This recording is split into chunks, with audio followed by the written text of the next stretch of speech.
The security guard at the Grand Meridian Hotel didn't spare me a glance. He just tilted his head toward the dimly lit service corridor, his clipboard propped against one arm, pen tapping with board authority.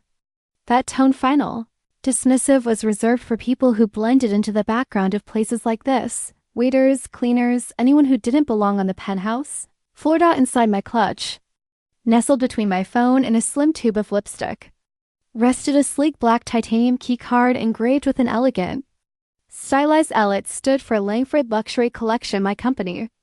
The one that owned this hotel, 17 other 5-star properties across North America, and the entire top floor where tonight's engagement party was unfolding. My son's engagement party. What the guard didn't know what my future daughter-in-law, Isabella Wentworth, and our polished aristocratic family didn't know was that the embarrassing working-class mother they'd quietly shuffled toward the kitchen was, in fact, their landlord for the evening. And I had overheard exactly what Isabella thought of me. But before I tell you how everything unraveled so perfectly, we have to go back a few hours. Context always matters. My name is Victoria Langford. I'm 56 years old, and I built an empire from nothing. People like the Wentworths believe wealth has a certain look, inherited, effortless, approved by centuries of bloodlines. My wealth is different, raw, earned. I didn't grow up in manicure estates or summer compounds. I grew up in a cramped 2-bedroom rental above my mother's tailoring shop in Queens. I shared a narrow room with my 2 younger siblings, the smell of fabric and thread always in the air. After school, I worked the counter hemming pants, pressing suits, saving every dollar that passed through my hands. At 24, I took the biggest risk of my life. I bought a failing roadside motel, leaky roof, faded sign, the kind of place known for hourly rates.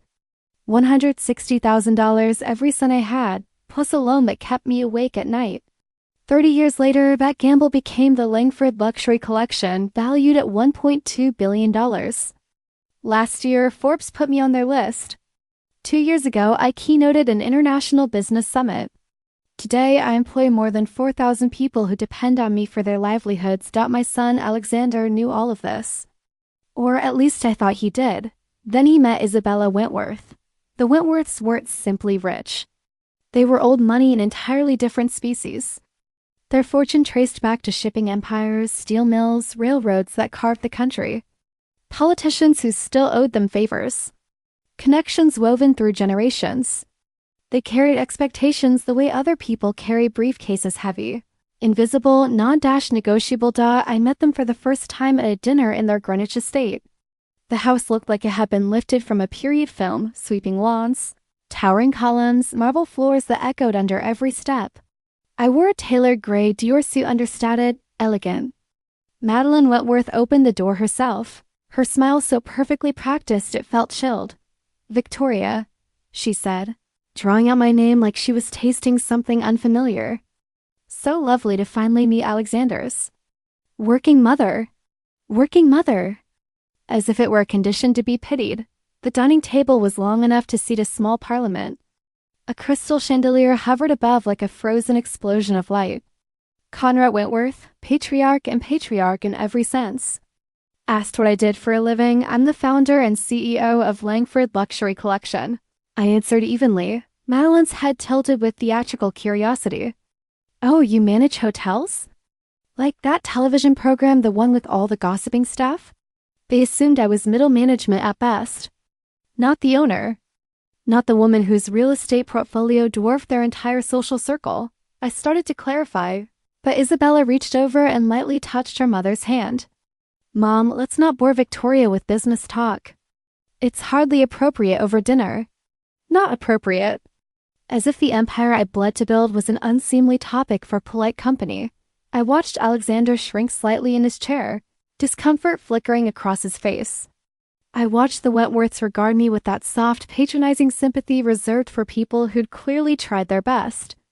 In that moment, I understood. They had already placed me in a box labeled, "Not our kind."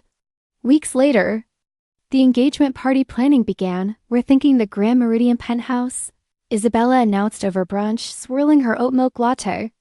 Daddy's close friend sits on the board, so securing it won't be an issue. My hotel. My crown jewel, $50 million in renovations. Imported Italian marble, hand-applied gold leaf ceilings. Floor-to-ceiling windows framing the city like a private kingdom.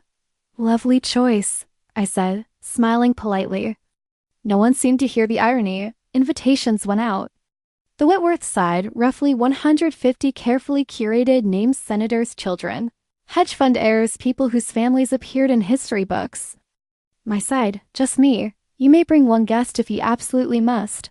Isabella added, as though granting a favor. Alexander protested gently. Why can't Mom invite her friends? Isabella placed a calming hand on his arm. Alexander, darling, be reasonable. This is an intimate, curated evening. These are connections vital to my parents' interests. We can't just... She let the sentence trail off. She didn't need to finish it. I wasn't the right kind of people. My friends, self-made entrepreneurs, single mothers who become vice presidents, immigrants who built tech companies would have been out of place. Among Crystal and Old Blood, Alexander asked me privately to speak with them. They've already decided who I am. I told him softly. Some minds close quietly, and no amount of words pries them open. The night of the party arrived. I stepped out of the car at 6:30 sharp, wearing a custom midnight blue Valentino gown that moved like liquid silk against my skin. My hair fell in soft, shining waves. Diamonds at my ears and throat caught the light with quiet fire. I looked like I could walk any red carpet in the world, but not, apparently, into the Wentworth's idea of belonging, catering staff this way. Ma'am, the guard repeated when I approached the private elevator. I paused. I'm not catering. I'm a guest. He glanced down. Name? Victoria Langford. He scanned his tablet, lips tightening with faint pity. No Langford on the list. I'm sorry, ma'am. Rapid heels clicked across the marble before he could finish.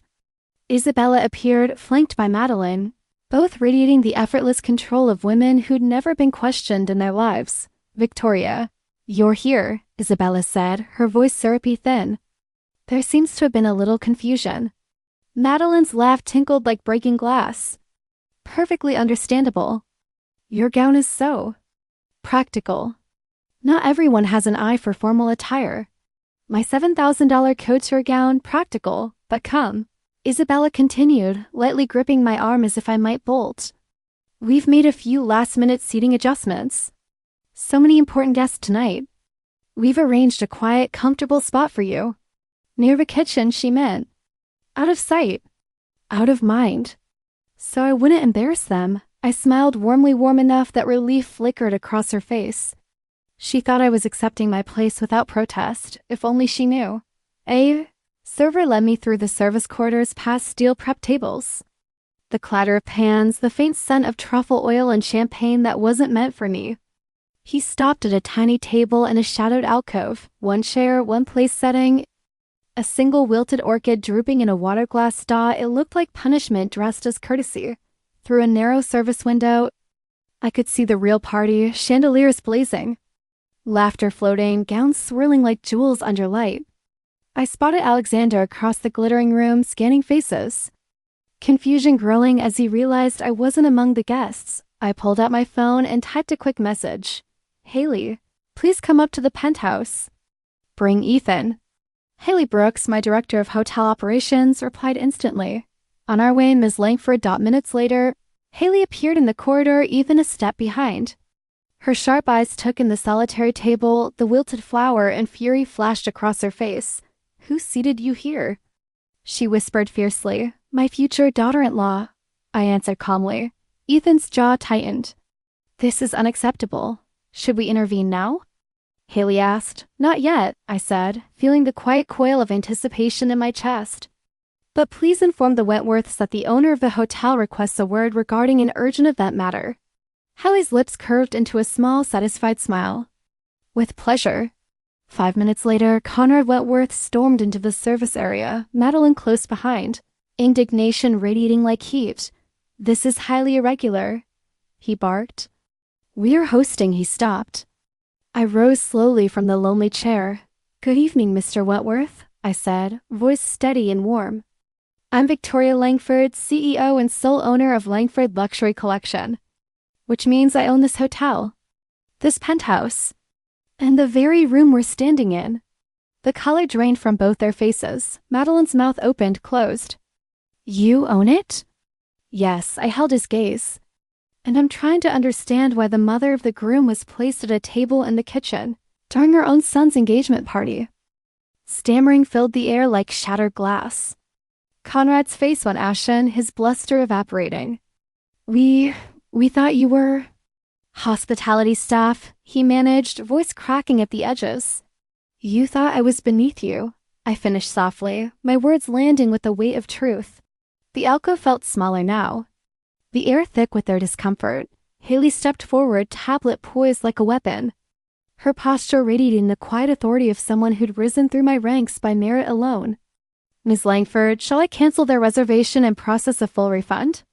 The penthouse can be cleared within the hour. Madeline let out a strangled gasp, her manicured hand fluttering to her throat.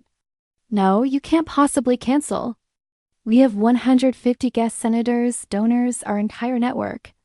Please, this is a misunderstanding. In my venue, I reminded her gently. I decide how long you stay.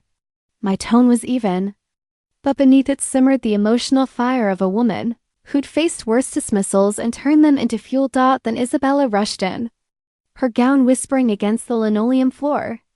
Eyes wide as she darted between her parents' stricken faces and my composed stance. What's happening?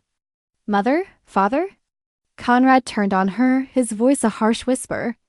Your future mother-in-law owns the hotel, Isabella. The entire chain. Her confidence shattered like fine china. She whispered, I didn't know, her cheeks flushing a deep crimson, the poise she'd worn all evening crumbling into vulnerability. No, I said, meeting her gaze with steady compassion laced with steel. You never cared to know. Alexander mentioned I worked in hospitality. You assumed that meant manager. Or maid. And you hid me in the kitchen because you found me. Embarrassing. Earlier that week, I'd overheard her on the phone in the Greenwich Estates powder room. Voice low but cutting. Victoria's sweet, but darling, she's so... trade class. We can't have her mingling with the real guest. She'd stick out like a sore thumb in that practical little world of hers. Kitchen table for her keeps things tidy. Those words had stung. Not because of the class job, but because they revealed a heart quick to judge. Slow to see, Isabella's lips parted, but no defense came. The curiosity of what she'd say next hung in the air. Her family frozen, waiting for her to salvage their facade dod just then. Alexander appeared in the doorway, drawn by the tension radiating from the service area. Concern etched deep lines across his handsome face, his tuxedo slightly askew from mingling. Mom, why are you back here? I've been looking everywhere. I held his gaze, letting the moment breathe, the emotional stakes pulling tight like a violin string. Isabella moved me from the main seating chair, Alexander, to this hidden table by the kitchen.